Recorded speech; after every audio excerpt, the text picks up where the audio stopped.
बृहस्पतिवार को अहमदाबाद में विमान हादसा हुआ और उसमें सवार 242 यात्रियों में 241 की जान चली गई। चमत्कारिक तौर पर एक यात्री विश्वास कुमार रमेश जिंदा हैं। घटना के बाद पूरे देश में शोक की लहर दौड़ गई। विदेशी यात्रियों में ज़्यादातर इंग्लैंड के थे, इसलिए दर्द का यह रिश्ता लंदन तक से जुड़ गया। ऐसे मौक़ों पर तत्काल सरकारी पक्ष से पहल की अपेक्षा की जाती है और चूंकि मामला गुजरात से जुड़ा था, इसलिए सत्ता प्रतिष्ठान के शीर्ष पर बैठे लोगों ने पहल भी की। भला यह भाग्य मणिपुर का कहाँ। हजारों लोग भले मर जाएं, लेकिन पीएम मोदी ने तय कर लिया है कि वह उधर मुंह भी नहीं करेंगे।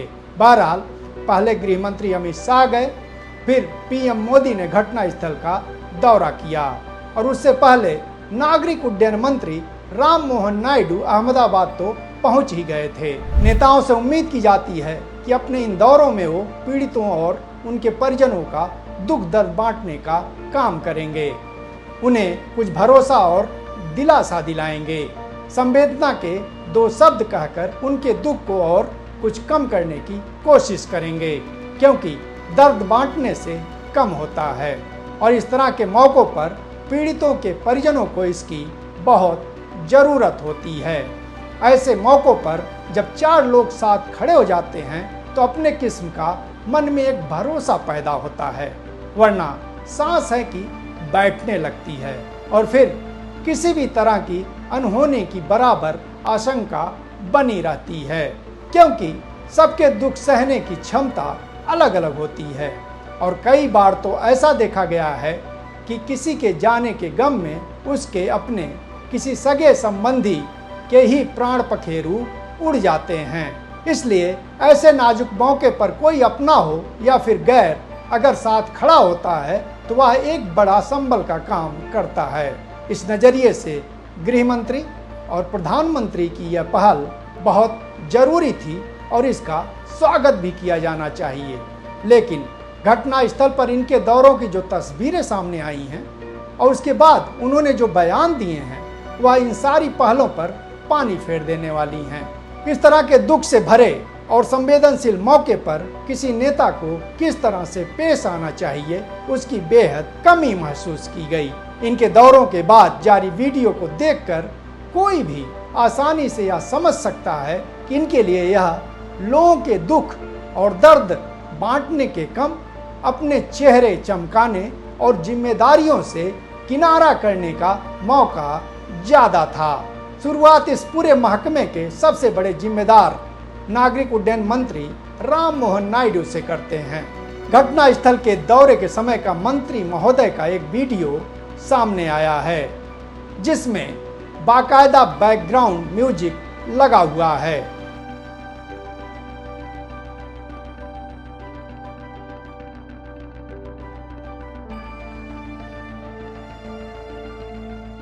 एक बार की तो कोई भी इस मौके पर जब लोग शोक में डूबे हों तो उससे संबंधित कोई भी वीडियो म्यूजिक के साथ नहीं पोस्ट करेगा या करवाएगा।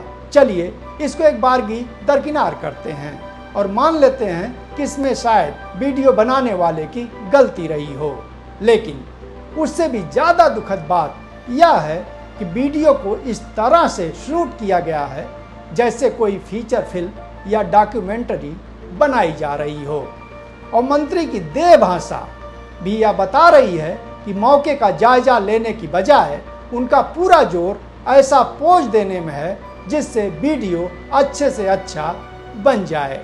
मंत्री जी बाकायदा रुक रुक कर पोज दे रहे हैं और इस तरह से कैमरे में खुद को कैद करवाते हैं जिससे उससे अच्छा से अच्छा फुटेज निकाला जा सके। कैमरामैन कभी यह काम आगे से करता है और कभी पीछे से, और इस तरह से आखिरी वीडियो जो पोस्ट किया गया है उसे चाहे जितने अच्छे तरीके से बनाया गया हो, लेकिन उसमें ना तो संवेदना दिख रही है और न ही घटना से पैदा हुए मंत्री जी के चेहरे पर दुख और दर्द के लक्षण। ये हाल जब नागरिक उड्डयन मंत्री के हैं तो पीएम मोदी तो इन मामलों में किसी से भी 100 कदम आगे रहते हैं। सुबह की घटना स्थल के दौरे की पीएम मोदी की जो तस्वीर सामने आई है उसको आप गिन नहीं सकते कि वह कितने कैमरों से ली गई है। शायद आम दर्शक इस बात को समझ नहीं पाए कि अलग अलग एंगल से जो तस्वीर आ रही है वह किसी एक कैमरे से लेना संभव नहीं है, बल्कि एक साथ कई कैमरों के चलने से ही यह संभव हो पाता है। प्रधानमंत्री की उस पूरी वीडियो को देखिएगा तो लगेगा कि वह किसी घटना स्थल का दौरा करने नहीं गए हैं, बल्कि घटना स्थल पर फिल्म की शूटिंग हो रही है। रुक रुक कर कभी उनको नागरिक उड्डयन मंत्री ब्रीफ कर रहे हैं तो कभी दूसरे अधिकारी, और विमान कहाँ गिरा और कहाँ पहुंचा, कैसे उसने नुकसान पहुंचाया, ये शायद ये लोग यही बता रहे होंगे, लेकिन पूरी मुद्रा शूटिंग की दिख रही है। संवेदना के मामले में पीएम मोदी बहुत कमजोर हैं। जीवन में प्रेम, भावना, दया से ज्यादा उनका रिश्ता नफरत, घृणा और हिंसा से रहा है। इसलिए ऐसे मौकों पर चाहकर भी वह उस तरह का प्रदर्शन नहीं कर पाते हैं जिसकी दरकार होती है। वैसे तो लोग उन्हें बड़ा अभिनेता मानते हैं, अभिनेता विद इन कोट, लेकिन चाहकर भी उस किरदार को वह निभा नहीं पाते हैं। इसलिए उनकी यह कमजोरी ऐसे मौकों पर लोगों के सामने आ जाती है।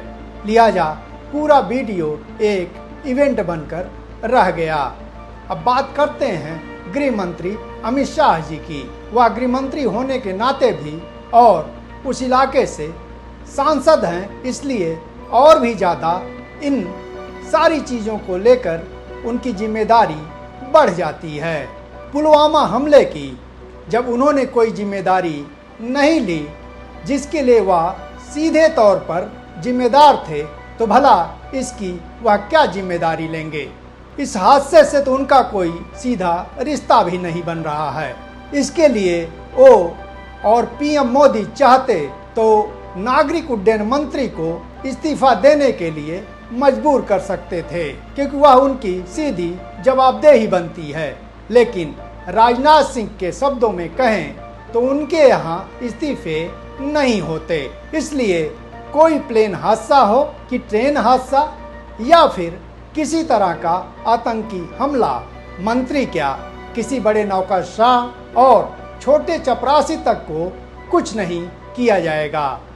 और इस दौरे में भी अमित शाह ने एक बार फिर से परोक्ष रूप से यही बात कह दी है और इस तरह से हमेशा हमेशा के लिए लोगों के सवालों का उन्होंने जवाब दे दिया है। जब उन्होंने कहा कि दुर्घटनाएं तो होती रहती हैं और इनको रोका नहीं जा सकता है। मैं एक बात जरूर कहना चाहता हूं कि ये एक्सीडेंट है, एक्सीडेंट को कोई रोक नहीं सकता। अब अगर यह मान भी लिया जाए तो फिर इन दुर्घटनाओं के पीछे के कारणों की तलाश भी करने की जरूरत नहीं रहेगी। कोई गृह मंत्री जी से पूछे कि भला दुर्घटनाएं क्यों नहीं रोकी जा सकती हैं। अगर सिस्टम को चुस्त दुरुस्त किया जाए और तमाम कमियों और कमजोरियों को दूर कर लिया जाए तो फिर भला दुर्घटनाएं क्यों होगी। लेकिन इस बयान के जरिए अमित शाह जी दुर्घटना के प्रति खेद और दुख जताने की जगह एक तरह से उसको जायज ठहराने की कोशिश कर रहे थे। इससे ज़्यादा संवेदनहीन वक्तव्य भला किसी का और क्या हो सकता है।